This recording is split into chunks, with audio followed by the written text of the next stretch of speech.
ومن أحسن قولا ممن دعا إلى الله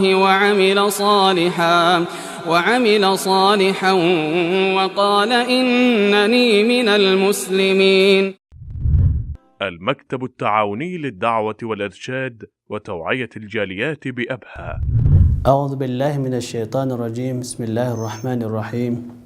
الحمد لله رب العالمين، والصلاة والسلام على أشرف الأنبياء وإمام المرسلين سيدنا محمد وعلى آله وصحبه أجمعين. أما بعد. Ang lahat ng pagpupuri ay sa Allah lamang, ang pinakamaawain at pinakamahabagin. Nawa ang pagpapala ng Allah subhanahu wa ta'ala ay mapa sa kanyang propeta na si Muhammad, sa kanyang pamilya at mga kumpanyon at sa mga taong tumahak ng kanyang landas hanggang sa kabilang buhay o pagsapit ng araw ng paghuhukom. Mga minamahal kong kapatiran sa Islam, Assalamualaikum warahmatullahi wabarakatuh. At sa mga kababayan na nanonood at nakikinig sa maikling video na ito, magandang umaga po o magandang gabi sa inyong lahat.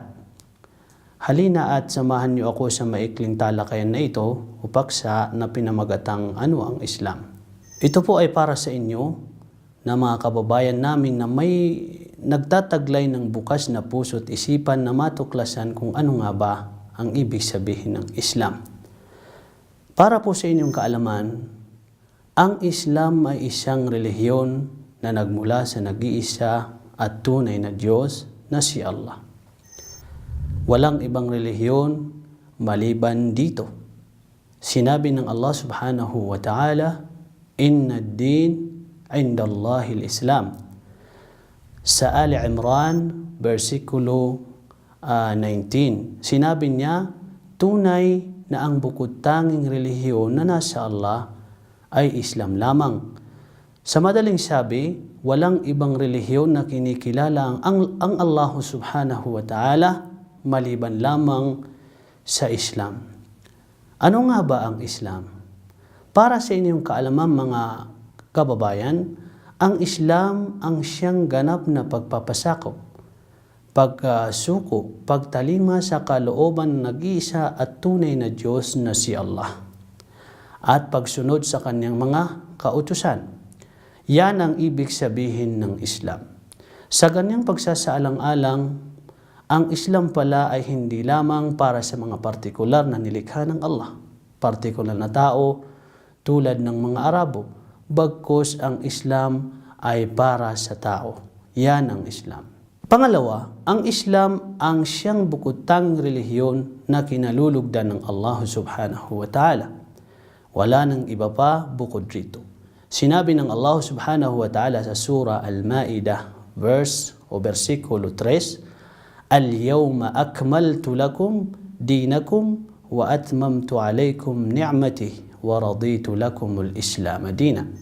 Sa araw na ito, ay aking kinumpleto sa inyo ang inyong relihiyon at akin din kinumpleto sa inyo ang aking mga biyaya.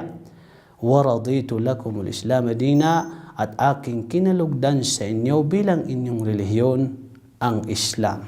Yan ang sinabi ng Allah na ang bukod tanging relihiyon na kinalulugdan ng Allah subhanahu wa ta'ala ay ang Islam lamang mga minamahal naming tagapakinig. Pangatlo, sinabi ng Allah subhanahu wa ta'ala, وَمَنْ يَبْتَغِي غَيْرَ الْإِسْلَامِ دِينًا فَلَنْ يُقْبَلَ مِنْهُ وَهُوَ فِي الْآخِرَةِ مِنَ الْخَاسِرِينَ. Binanggit ng Allah subhanahu wa ta'ala sa surah Ali Imran, versikulo 85. Anong kanyang sinabi? Sinabi niya, ang sino man ang maghangad ng ibang relihiyon bukod pa sa Islam, ay tunay na hindi tatanggapin sa kanya ng Allah. Tunay na hindi tatanggapin sa kanya ng Allah. Wa huwa fil akhirati minal khasirin, at siya sa kabilang buhay ay mapapabilang sa mga taong nasa pagkalugi o nasa hanay ng pagkatalo, pagkalugi sa kabilang buhay. So, sino man ang maghangad ng ibang tradisyon, ibang relihiyon, bukod pa sa relihiyong Islam, bukod pa sa mga aral ng relihiyong Islam, o mga aral na itinalaga sa Islam ng Allah subhanahu wa ta'ala, tunay na hindi tatanggapin sa kanya pagdating sa kabilang buhay, siya ay mapapabilang sa mga taong talunan sa kabilang buhay. Pang-apat, mga minamahal naming tagapakinig, kababayan, ang Islam ang siyang relihiyon ng mga naunang tao. Ang mga propeta at sugo ng Allah, Islam lamang ang kanilang relihiyon. Sinabi ng Allah subhanahu wa ta'ala sa surah Ash-Shura verse 13. Ano ang kanyang sinabi? Shar'a lakum min ad-din ma wassa bihi Nuha walladhi awhayna ilayk wama wassayna bihi Ibrahim wa Musa wa Isa an aqimu ad-din wa la tatafarraqu fihi. Anong sinabi ng Allah subhanahu wa ta'ala? Sa pinakamalapit nitong kahulugan, tunay ng Allah ay itinalaga sa inyo mula sa inyong relihiyon sa tulad ng pagtalaga kay Noah at tulad din sa aming pagtalaga sa iyo o Muhammad. Ganon din sa kung anuman ang aming itinalaga kina Abraham, Musa, Moises o Isa Jesus.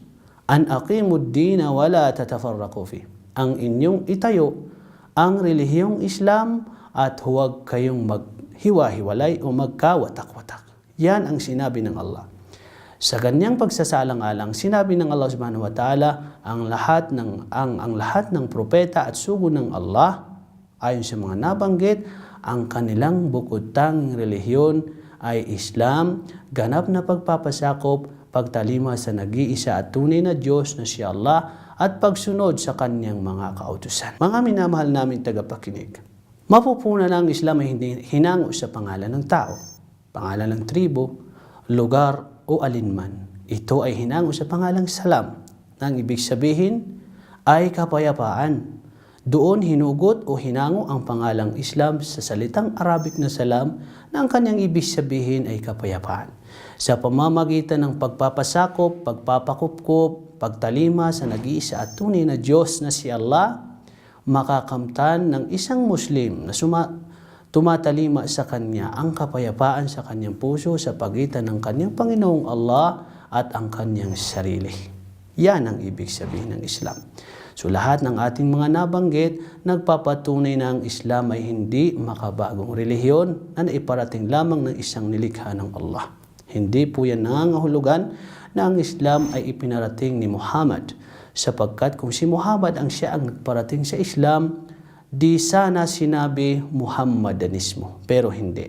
Ayon sa ating mga nabanggit na talata, bersikulo o mga salita ng Allah subhanahu wa ta'ala, Islam lamang, simula at sa pulpa lamang, Islam na ang relihiyon ng mga tao, sanlibutan, mga tao man o mga nilikha ng Allah na hindi nakikita.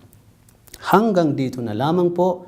Maraming salamat sa inyong pakikinig sa maikling video na ito. Naway nakapulot po tayo ng konting aral sa kung ano man ang ating diskusyon. Maraming salamat. Wa hadha wa akhiru da'wana anil hamdulillahi rabbil alamin. ونحمل هم هذه الجاليات بآيات الكتاب البينات بها كم أبصروا سبل النجاة فضجوا بالشهادة ناطقين